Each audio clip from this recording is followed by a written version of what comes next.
الحمد لله نحمده ونستعينه ونستغفره ونؤمن به ونتوكل عليه ونعوذ بالله من شرور أنفسنا ومن سيئات أعمالنا من يهده الله فلا مضل له ومن يضلله فلا هادي له ونشهد أن لا إله إلا الله وحده لا شريك له ونشهد أن سيدنا وسندنا مولانا محمدًا عبده ورسوله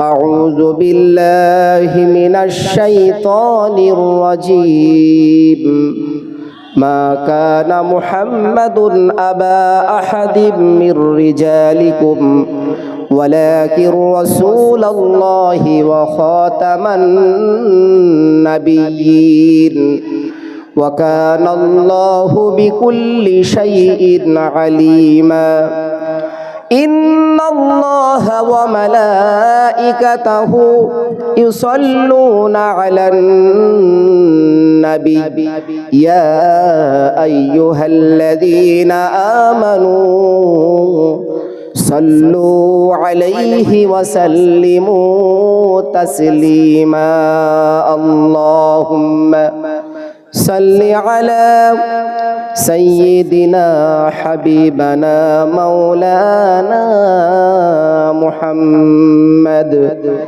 وعلى آل سيدنا حبيبنا مولانا محمد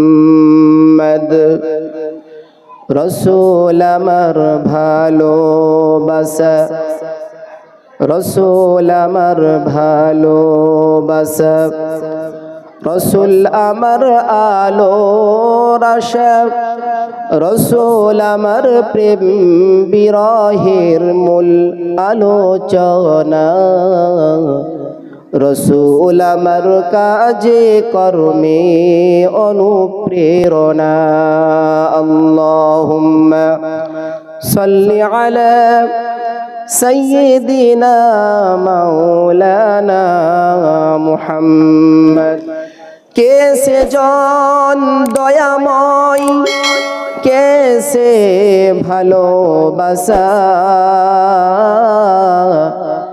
বিপদের বন্ধু সেজে নিরাশা সাল্লি আলা سيدنا مولانا محمد وعلى آل سيدنا حبيبنا مولانا محمد قد أفلح المؤمنون الذين هم في صلاتهم خاشعون নামাজ আদায় করতে হবে তাআদিল আরকান রুকু ঠিকভাবে করতে হবে সিজদা ঠিকভাবে করতে হবে আমি যে হাত দুটো তুলছি হাত মহিলাদের কান পর্যন্ত যাবে পুরুষদের কান পর্যন্ত যাবে উঠবে হাতের তালুগুলো কিবলার দিকে থাকবে আমি যখন দাঁড়াবো আমার নজর থাকবে সিজদার জায়গায় আমি যখন রুকুতে যাব আমার ঘাড় কোমর মাথা আমার সমান থাকবে আমি কার সামনে দাঁড়াচ্ছি আল্লাহ তাআলার সামনে আমি দাঁড়াচ্ছি আল্লাহু আকবার আল্লাহ সবচেয়ে বড় প্রতিদিন মুয়াজ্জিন ঘোষণা করছেন আল্লাহু আকবার আল্লাহু আকবার আল্লাহ সবচেয়ে বড় 34 বার ঘোষণা করছেন প্রতিদিন মুয়াজ্জিন 34 বার ঘোষণা করছেন আল্লাহ সবচেয়ে বড় আল্লাহ সবচেয়ে বড় ওয়ারিজওয়ানুম মিনাল্লাহি আকবার আমরা এমন ভাবে পড়ে রয়েছি, মুয়াজ্জিন ঘোষণা দিচ্ছেন হাইয়া আলাস সালাহ হাইয়া আলাল ফালাহ, এসো তোমরা নামাজের দিকে, কামিয়াবির দিকে এসো। একদিকে শয়তান হাতছানি দিয়ে ডাকে, আরে তুই এদিকে আয়। মুয়াজ্জিন ডাকে এদিকে আয়, কোন দিকে যায়? মাঝখানে আমি দাঁড়িয়ে আছি,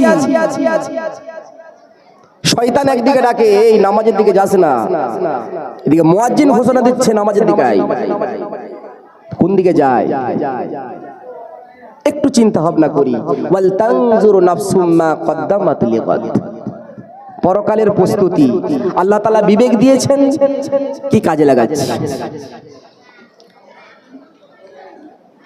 আমি মুয়াজ্জিনের ডাকে সাড়া দিচ্ছি না শয়তানের ডাকে সাড়া দিচ্ছি? আমি অতএব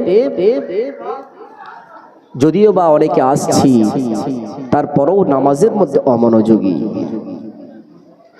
আল্লাহ তাআলা সূরা মুনাফিকুনের মধ্যে বলছেন, ইয়া আইয়ুহাল্লাযীনা আমানু লা তুলহিকুম আমওয়ালুকুম ওয়ালা আওলাদুকুম আন যিকরিল্লাহ। হে ঈমানওয়ালা, তোমাদেরকে যেন তোমাদের ধন সম্পদ, সন্তান সন্ততি যেন আমার জিকির থেকে, এখানে জিকিরের ব্যাখ্যাতে নামাজের কথা বলা হয়েছে, আমার জিকির থেকে যেন উদাসীন না করে দেয়। যদি করে দেয়, ওমাইয়া ফাআল যালিকা ফাউলাইকা হুমুল খাসিরুন, তাহলে তোমরা পথভ্রষ্ট হয়ে যাবে। দরুদ পড়ি, আল্লাহুম্মা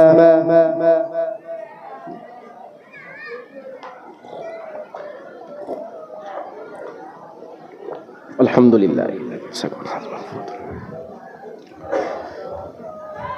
দেখুন, ইন্নামা আমওয়ালুকুম আওলাদুকুম ফিতনা, সন্তান সন্ততি ধন সম্পদ হচ্ছে ফিতনা, কিন্তু তার থেকে আপনি তাকে লালন পালন করছেন, এটা আপনার কর্তব্য, আপনাকে করতে হবে। এর জন্য আমি নামাজ ছেড়ে বসে থাকবেন, আল্লাহ তাআলার বান্দেগী থেকে দূরে থাকবেন, এটা কোনোদিন আল্লাহ তাআলা বরদাস্ত করবেন না। ইয়াউমা লা ইয়ানফাউ মালুন ওয়ালা বানুন ইল্লা মান আতাল্লাহা বিকলবিন সালিম।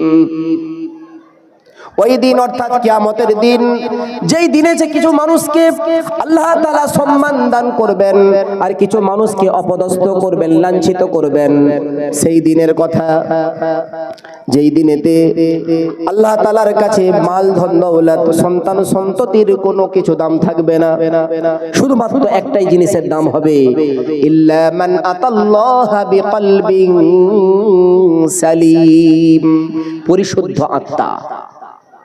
ওই দিনেতে সন্তান সন্ততি ধন সম্পদের কোনো মূল্য থাকবে না, কোনো দাম নেই, শুধুমাত্র পরিশুদ্ধ আত্মা যদি আপনার থাকে, যে ব্যাপারে আল্লাহ তাআলার সাথে আমাদের চুক্তি হয়ে গেছে। কিসের চুক্তি? জান্নাতের চুক্তি হয়েছে। কিসের বিনিময়ে? মাল আর জানের বিনিময়ে। ইন্নাল্লাহা আশতারা মিনাল মুমিনিনা আনফুসাহুম ওয়া আমওয়ালাহুম বিআন্না লাহুমুল জান্নাহ, আল্লাহ তাআলা জান্নাত দেবেন কার বিনিময়ে? জান ও মালের বিনিময়ে। দেখুন, জান মালটা আল্লাহ তাআলারই, কিন্তু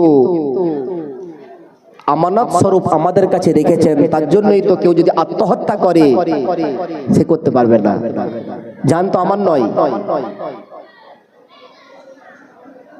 তাই জান মাল আমাদের কাছে আমানত স্বরূপ রেখেছেন, অতএব সেইটাকে যদি আমরা মালের যাকাত দিই এবং জানের যে রেখেছেন তার খেয়ানত যদি না করি, এর বিনিময়ে আল্লাহ তাআলা চুক্তি করেছেন জান্নাতের।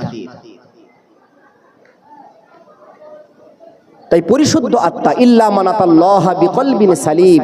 আজকে আমাদের হৃদয় এমন হয়ে গেছে, যেমন বাইতুল্লাহ, কাবা শরীফ, সেখানে কি আল্লাহ তাআলা থাকেন? আল্লাহ তাআলার স্বতন্ত্রতার জ্যোতি থাকে সেখানে। আজকে হৃদয়টা এমন করে ফেলেছি যে পথের কাগজ কুড়ানির মতো। একজন দেখবেন যে কাগজ কুড়ানি পথে যা পাবে তাই কুড়িয়ে ব্যাগ ভর্তি করবে, বোতল পাক কাগজ পাক কুড়িয়ে ভর্তি করবে। আজকে আমাদের রাস্তাঘাটে ট্রেনে ট্রামে যেখানেই কারোর সাথে সম্পর্ক হয় আমরা হৃদয়েতে জায়গা দিয়ে দিই। এই জায়গাটা রাখতে হবে আল্লাহ তাআলার জন্য, তবেই এই হৃদয়টা হয়ে যাবে আরশুল্লাহ, কানেকশন হয়ে যাবে আল্লাহ তাআলার কাছে। সেই খোদা ভীতিই নেই, সেই মহব্বতই নেই। কিয়ামতের দিনে যে আপনার খোদা ভীতি এবং উন্নত চরিত্র, এই দুটো জিনিস এই মিজান দাঁড়িপাল্লা ভারী করবে। আজকে বৃষ্টি হলে বৃষ্টির পানি পড়ে পড়ে পাথরের উপরে দাগ হয়ে যায়, সে তার যাওয়ার জন্য নিজের জায়গা রাস্তা বের করে নেয়। কিন্তু আমাদের হৃদয় এতটাই পাষাণ হয়ে গেছে যে আমরা কাঁদতেও পারি না, কান্নার ভানও করতে পারি না। হালাকা আমার রাসূল সাল্লাল্লাহু আলাইহি ওয়াসাল্লাম বলেন, ইজা শাআরা জাসাদুল আবদি মিন খাশিয়াতিল্লাহি তাআলা তাহাত্তাত আনহু যুনুবুহু কামা ইয়াতাহাত্তু আনিশ শাজারি ওয়া রাকুহা। যদি কোনো ব্যক্তি আল্লাহর ভয়ে এক ফোঁটা চোখের পানি ঝরায়, তার গুনাহ খাতাগুলো এমন ভাবে ঝরে যায় যেমন গাছ থেকে শুকনো পাতা ঝরে যায়। বলি সুবহানাল্লাহ। জি, আমার রাসূল সাল্লাল্লাহু আলাইহি ওয়াসাল্লাম বলছেন, দুনিয়ার বুকে তো আল্লাহর কাছেই দোয়া করতে হবে, আল্লাহ যে চক্ষু আমাদেরকে দান করেছেন, যে চক্ষু আমাদেরকে দান করেছেন, এই চোখগুলো যেন কন্দসি চক্ষু হয়, এই চোখ যেন কাঁদতে পারে, রাতের অন্ধকারে যেন কাঁদতে পারে, এরকম চোখ দান করুন আল্লাহ। এই দোয়া আমাদের করতে হবে, তা না হলে কিয়ামতের দিন যদি আপনি চোখ দিয়ে রক্তের বন্যাও বইয়ে দেন, কোনো কিছুই কাজে আসবে না। কিয়ামতের দিন যখন জাহান্নাম তর্জন গর্জন করতে থাকবে, ৭০,০০০ ফেরেশতা ৭০,০০০ লাগাম দিয়ে টেনে ধরে থাকবে। সকলেই দোয়া করবেন নামাজীদের ওসিলায়, এমনকি প্রিয় নবী সাল্লাল্লাহু আলাইহি ওয়াসাল্লাম দোয়া করবেন নামাজীদের ওসিলায়, রোজাদারদের ওসিলায় আল্লাহ জাহান্নামকে দূরে সরিয়ে দেন। কিন্তু যাবে না। তৎক্ষণাৎ হযরত জিবরাইল আলাইহিস সালাম পানি ভর্তি মশক এনে আমার হাবিবের হাতে দেবেন, যা আপনি ছিটিয়ে দেন। ছিটিয়ে দেওয়ার পরে চলে যাবে। জিজ্ঞাসা করবেন, জিবরাইল এটা কি ছিল, কিসের পানি ছিল? হযরত জিবরাইল আলাইহিস সালাম বলবেন, এটা আপনার উম্মতীদের চোখের পানি, আপনার উম্মতীদের চোখের পানি। কোরআনে এসেছে তাতাজাফা জুনুবুহুম আনিল মাজাজি, যে তোমরা তোমাদের পিঠটাকে শীতগ্রস্ত এই বিছানা থেকে আলাদা করে নাও, দিয়ে 2 রাকাত 4 রাকাত নামাজ আদায় করে আল্লাহর কাছে কান্নাকাটি করো। এই পানি হচ্ছে এমনও মা বোন রয়েছে, এমন আব্বাজান রয়েছেন, এমন ভাই রয়েছেন, আমরা রাত্রে বেলায় ঘুমিয়ে থাকি, কেউ হয়তো মোবাইলেতে মশগুল থাকি, কিন্তু এমনও মা বোন রয়েছে রাতে অন্ধকারে উঠে 4 রাকাত নামাজ আদায় করে আল্লাহর কাছে কান্নাকাটি করতে করতে চোখের পানিগুলো ঝরায়। সেই পানি এই মশকের মধ্যে। আশ-শিতাউ গানিমাতুল মুমিন, এই যে এত বড় রাত্রি হাদিসের মধ্যে এসেছে, আশ-শিতাউ গানিমাতুল মুমিন, এই রাত্রিটাকে আপনারা গনিমত মনে করুন। এত বড় রাত্রি, এটাকে ঘুমিয়ে নষ্ট করে দেবেন না, গুনাহ করে নষ্ট করে দেবেন না। আমাদের কি হয়তো অনেকেরই দেখবেন 2 বার 3 বার রাত্রে উঠতে হচ্ছে, মন কিন্তু চাই না যে 4 রাকাত নামাজ আদায় করে কমসে কম আল্লাহর কাছে একটু কান্নাকাটি করি, বিশ্ববাসীর জন্য একটু কান্নাকাটি করি। যেখানে আমার রাসূল সাল্লাল্লাহু আলাইহি ওয়াসাল্লাম বলছেন, লা ইয়ালিজুন নার মান বাকা মিন খাশিয়াতিল্লাহি তাআলা হাত্তা ইয়াউদাল লাবানু ফিজ জার, ওই ব্যক্তির জাহান্নামে যাওয়াটা ওরকম অসম্ভব যেমন মায়ের স্তন থেকে দুগ্ধ বেরিয়ে এলে সেটাকে পুনরায় প্রবেশ করানো যেরকম অসম্ভব, যে ব্যক্তি চোখ থেকে পানি ঝরাবে তার জাহান্নামে যাওয়াটাও এরকম অসম্ভব। কাঁদতে হবে আল্লাহর কাছে, গুনাহ ছাড়তে হবে, নেকির কাজ বেশি বেশি করে করতে হবে। মান আমিলা সালিহাম মিন যাকারিন আও উনসা ওয়া হুয়া মুমিন ফালানুহইয়ান্নাহু হায়াতান তাইয়্যিবা। তাই সে যদি পুরুষ হোক কিংবা নারী যদি নেকির কাজ বেশি বেশি করে আর যদি সে মুমিন হয়, নেকির কাজ যদি বেশি বেশি করে আর সে যদি মুমিন হয়, আল্লাহ তাআলা বলেন ফালানুহইয়ান্নাহু হায়াতান তাইয়্যিবা, আমি তাকে পবিত্রতার জিন্দেগি তাকে দান করব, তাকে সম্মানের জিন্দেগি দান করব, তাকে লাঞ্ছনার জিন্দেগি থেকে আমি তাকে দূরে রাখব। লাঞ্ছনার জিন্দেগি থেকে তাকে আমি দূরে রাখব। তাই নেকির কাজ আমাদের বেশি বেশি করে করতে হবে, গুনাহ ছাড়তে হবে। ছাড়বো ইনশাআল্লাহ, জি, গুনাহ ছাড়তে হবে। একটু ভয়, একটা বাচ্চা শিশুর হাত থেকে যদি একটা কাঁচের গ্লাস পড়ে ভেঙে যায়, মাকে কি এরকম ভয় করে? কতটা পরিমাণ ভয় করে? সেরকম ভয়ও আমাদের দিলের মধ্যে নেই। দেখুন, আমরা যতটুকু ইবাদত করছি তার থেকে সমালোচনা, গীবত, পরচর্চা করে বেশি গুনাহ করে ফেলছি। আমার রাসূল সাল্লাল্লাহু আলাইহি ওয়াসাল্লাম কিয়ামতের দিন যখন উপস্থিত হবেন, ওই দিনেতে ওলি আউলিয়া গৌস কুতুব সকলেই থাকবেন, মাস্টার ডাক্তার সকলেই থাকবেন, আমার মতো নির্বোধ এখানে থাকবে। আমার গুনাহের কারণে আমার রাসূল সাল্লাল্লাহু আলাইহি সাল্লাম নিজে লজ্জিত হবেন, এমন দরদি নবী তিনি লজ্জিত হবেন। এটা আমরা আশা করি কেউই চাই না। এর জন্য গুনাহ আমাকে ছাড়তে হবে। এই প্রাথমিক অবস্থায় গুনাহটা ছাড়া সহজ। একটা উদাহরণ দিলেই বুঝতে পারবেন। সরু সুতো, এই সরু সুতো যদি আপনি প্রথমে টেনে দেন ছিঁড়ে যাবে, অনায়াসেই ছিঁড়তে পারবেন। আপনি প্রথমে প্রাথমিক অবস্থায় যদি গুনাহকে ছাড়ার চেষ্টা করেন আপনি ছাড়তে পারবেন, কিন্তু গুনাহ করতে করতে করতে করতে যদি না ছাড়ার চেষ্টা করেন, অন্তরে কালো দাগ বসতে বসতে এমন হয়ে যাবে পরবর্তীতে আপনি গুনাহ ছাড়তে চাইলেও গুনাহ কিন্তু আপনাকে ছাড়বে না। সেটা কার মতো হয়ে যাবে? জাহাজের নোঙর ফেলার মতো। দেখবেন জাহাজের নোঙরের দ্বারাতে জাহাজকে আটকিয়ে রাখে, এই সরু সুতোটা ওই জাহাজের নোঙরের মতো হয়ে যাবে। তাই মহতরম বুজুর্গ দোস্ত, গুনাহ ছাড়তে হবে, বেশি বেশি করে নেকির কাজ আমাকে করতে হবে। আজকে যদি নামাজের কথা বলি, কি বলেন? আগামী জুম্মা থেকে পড়বো ইনশাআল্লাহ। ভাই নামাজ পড়তে হবে ইনশাআল্লাহ। সামনের জুম্মা থেকে, এই জুম্মা সামনের জুম্মা থেকে করতে করতে করতে করতে তারই 60 বছর 70 বছরের জিন্দেগি চলে যাবে, নামাজ পড়ার তৌফিক হবে না। মৃত্যু নিশ্চিত, কিন্তু কাফন পাবেন কিনা এতে সন্দেহ আছে। ঘটনা এসেছে কিতাবের মধ্যে, একটা হৃদয়ের দাওয়া বলে একটা কিতাব। কোটিপতি কোন শত্রুতার বশে তাকে খুন করে তাকে নদীতে ফেলে দিয়েছে। যখন পেয়েছে লাশ ফুলে ফেপে একাকার হয়ে গেছে, কিন্তু চিনতে পারছে না কার লাশ। লাওয়ারিশ পুলিশ কোন গ্রামের হাওয়ালা করে দিয়েছে, যাকে তোমরা তুলে চাঁদাপত্র তুলে কিভাবে কি দাফন করবে করে দাও। পরেতে জানতে পারছে ওই লাশ এমন একজন ব্যক্তি কোটিপতি, তার কাফনটা কিসে কিনা হলো? চাঁদার টাকায়। 20 টাকা করে চাঁদা তুলে তার কাফন কেনা হয়েছে।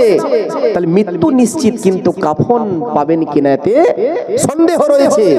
অতএব এমন হতে হবে, খোদা ভীতি আমার মধ্যে এমন আনতে হবে, দুনিয়ার বুকেতে আমাকে এমন ভাবে চলতে হবে যেন আসমান, আমি দুনিয়ার থেকে চলে যাওয়ার পর যেন আসমানও কাঁদে জমিনও কাঁদে, এরকম হতে হবে। আজকে দুনিয়া আপনি কষ্ট করুন, মরণের পরেতে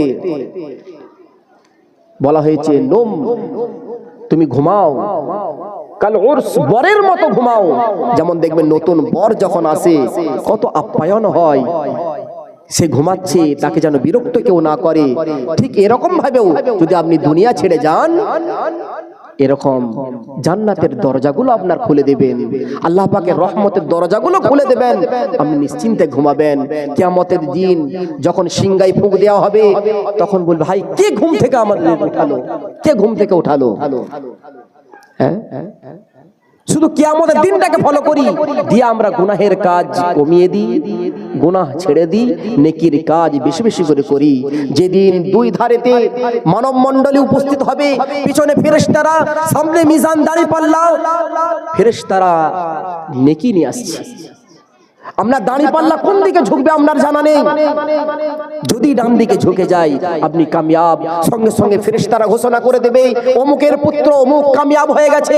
ফাআম্মা মান সাকুলাত মাওয়াজিনুহু ফাউলাইকা হুমুল মুফলিহুন। অমুকের পুত্র অমুকের দাঁড়িপাল্লা মিজান ভারী হয়ে গেছে, সে কামিয়াব হয়ে গেছে। সঙ্গে সঙ্গে তার দেহের মধ্যে ছটা পরিবর্তন এসে যাবে, ছটা পরিবর্তন এসে যাবে। তার যৌবনিয়ত ফিরে পেয়ে যাবে, ঈসা আলাইহিস সালামের মতো সে বয়স পেয়ে যাবে, আমার রাসূল সাল্লাল্লাহু আলাইহি সাল্লামের মতো উন্নত চরিত্র তার হয়ে যাবে, দাউদ আলাইহিস সালামের মতো কণ্ঠস্বর তার এসে যাবে, ছয় নবীর মতো পরিবর্তন তার মধ্যে এসে যাবে। আর যখনই মিজান দাঁড়িপাল্লা হালকা হয়ে যাবে, ঘোষণা হবে অমুকের পুত্র অমুকের পাল্লা হালকা হয়ে গেছে, অতএব একে জাহান্নামে দিয়া দাও। লাহুম মিন জাহান্নামা মিহাদ ওয়া মিন ফাওকিহিম গাওয়াশ। একে আগুনের বিছানা করে দাও, এর উপরে আগুনের কম্বল চাপা দিয়ে দাও, দরজা এঁটে দাও, তার আওয়াজ যেন বাইরে না আসে। ঘোষণা হয়ে যাবে। তাই মহতরম বুজুর্গ দোস্ত, আমাদের প্রত্যেকেরই জান্নাতের আশাবাদী আমরা। এর জন্য কি করতে হবে? কি করতে হবে? আশাও থাকতে হবে আর ভয়ও থাকতে হবে। আশা এবং ভয় দুটোই থাকতে হবে, তবেই আমরা কামিয়াব হয়ে যাব ইনশাআল্লাহ। শেষ করে দিই, দোয়া হয়ে আমরা দরুদ শরীফ পড়ে নিই, দোয়া হয়ে যাবে ইনশাআল্লাহ। আল্লাহ তাআলা আমাদের সকলকেই বলা শোনার থেকে বেশি করে আমল করার তৌফিক দান করুক।